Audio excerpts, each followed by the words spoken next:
स्वागत है आपका हमारे चैनल पर। मैं हूं आपके साथ शिप्रा सैनी। एआईएमआईएम के चीफ असदुद्दीन ओवैसी ने प्रधानमंत्री नरेंद्र मोदी पर अडानी मामले को लेकर बड़ा हमला बोला है। ओवैसी ने कहा है कि पहले चीन का नाम लेने से प्रधानमंत्री डरते थे और अब अडानी के नाम से भी डरने लगे हैं। इस तरीके से ओवैसी ने प्रधानमंत्री नरेंद्र मोदी पर ये तंज कसा है। लेकिन वहीं बीबीसी पर जो आयकर विभाग की छापेमारी जारी है उसको लेकर भी ओवैसी का बयान सामने आया है। फ्रीडम ऑफ प्रेस एक जमहूरियत के लिए, एक जमहूरियत के जिंदा रहने के लिए बहुत ज़रूरी है और फ्रीडम ऑफ प्रेस आज़ाद होना चाहिए। और अगर प्रेस सिर्फ किसी एक रूलिंग पार्टी हो या किसी एक पार्टी की ही तायीद में या तारीफ में न्यूज़ दिखाएगा और उनकी नाकामियों को, उनके मिसगवर्नेंस को नहीं अगर दिखाएगा तो उनको दबाया जाएगा तो फिर ये जमहूरियत कमज़ोर पड़ेगी। जो कुछ गुजरात में हुआ वो कौन डिनाई कर सकता है? और फिर सरकार ने क्यों बैन किया उसको अंग्रेज़ों के बनाए हुए कानून के तहत? आपने जो उस जनरेशन को, जिसको हम जनरेशन जी कहते हैं, उनको तो पता ही नहीं था और वो आपने दिखा दिया, उनको सब देख लिए। आज आप उन पर रेड हो रहा है, उन पर रोका जा रहा है, तो ये क्यों हो रहा है सभी? वहीं धीरेन्द्र शास्त्री ने जो हिंदू राष्ट्र बनाने की बात कही है उसको लेकर भी ओवैसी तिलमिलाए हुए हैं। तो कुल मिलाकर देश में चल रहे तमाम मुद्दों को लेकर ओवैसी ने सरकार पर हमला बोला है। फिर चाहे वो अडानी मामला हो या फिर बीबीसी पर आयकर विभाग की छापेमारी और इसके अलावा पंडित धीरेन्द्र कृष्ण शास्त्री का भारत को हिंदू राष्ट्र बनाने की मांग को लेकर जो बयान दिया गया है उसको लेकर भी ओवैसी तिलमिलाए हुए हैं। देश की सियासत गरमाई हुई है। विपक्षी पार्टियां लगातार इन तमाम मुद्दों को लेकर सरकार पर हमलावर नजर आ रही है और अब इन तमाम विपक्षी दलों के बयानों के बीच एआईएमआईएम के चीफ असदुद्दीन ओवैसी का बयान सामने आया है। ओवैसी ने इन तमाम मुद्दों को लेकर मोदी सरकार पर निशाना साधा है। उन्होंने सरकार को कई मुद्दों पर घेरा है। उन्होंने कहा है कि कुछ भी बकवास किया जा रहा है और सरकार खामोश बैठी है। उन्होंने कहा कि देश संविधान से चलता है। ये ओवैसी बता रहे हैं कि देश संविधान से चलता है। ये लोगों की प्रतिक्रिया लगातार ओवैसी के बयान पर सामने आ रही है, जो कि ओवैसी जिस तरीके के बयान देते हैं, जिस तरीके की उनकी सोच है, जिस तरीके से तमाम मुद्दों को लेकर वो राय रखते हैं, जाहिर तौर पर सवाल कई बार उठा है कि सिर्फ अपने राजनीतिक मकसद के लिए ओवैसी इस तरीके के बयान देते हैं।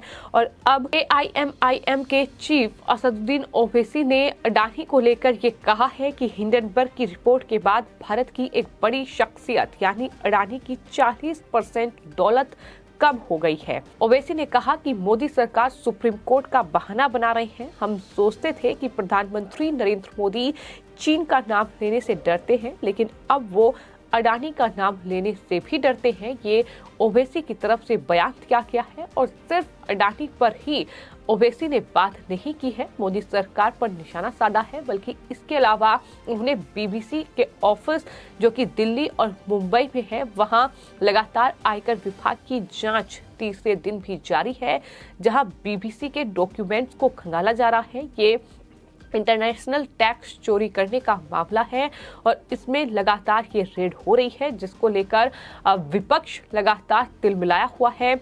अघोषित आपातकाल जैसे शब्दों का इस्तेमाल कांग्रेस पार्टी कर चुकी है। अब ओवैसी का बयान सामने आया है, जब ओवैसी ये कह रहे हैं कि दरअसल फ्रीडम ऑफ प्रेस होनी चाहिए, यानी जो प्रेस है, जो मीडिया है, उसे आज़ादी मिले। कि अगर प्रेस सिर्फ सत्तारूढ़ दल की तारीफ करने वाली खबरें दिखाएगा और सरकार की आलोचना करने वाली खबरों को नजरअंदाज करेगा तो ये लोकतंत्र को कमजोर करेगा। गुजरात में जो हुआ उससे कौन इनकार कर सकता है? आज छापेमारी की जा रही है, ये ओवैसी की ओर से कहा गया है। तो ओवैसी बीबीसी के दफ्तरों पर आयकर विभाग की छापेमारी से तिलमिलाए हुए हैं। उन्हें प्रेस की आजादी याद आ रही है। चूंकि गुजरात दंगों को लेकर बीबीसी ने एक डॉक्यूमेंट्री तैयार की थी और उस डॉक्यूमेंट्री में प्रधानमंत्री नरेंद्र मोदी को एक विलन के तौर पर पेश किया गया था, वो भी तब जब सुप्रीम कोर्ट इन गुजरात दंगों में प्रधानमंत्री नरेंद्र मोदी को क्लीन चिट दे चुका है। बावजूद इसके इस तरीके का षड्यंत्र ये प्रधानमंत्री नरेंद्र मोदी के खिलाफ रचा गया और यही वजह है कि ओवैसी जैसे नेता अब बीबीसी पर जो आयकर विभाग की छापेमारी हो रही है इसको लेकर तिलमिलाए हुए हैं, क्योंकि इसी डॉक्यूमेंट्री का सहारा लेकर कहीं ना कहीं वो अपनी राजनीतिक रोटियां सेकने का काम कर रहे थे। और यही वजह है कि इस तरीके से विपक्षी दलों के एक के बाद एक बयान सामने आ रहे हैं, फिर चाहे वो असदुद्दीन ओवैसी हो, फिर चाहे वो कांग्रेस पार्टी के नेता राहुल गांधी हो या फिर ममता बनर्जी हो, और इसके अलावा भी कई और पार्टियों के नेताओं के बयान सामने आए हैं।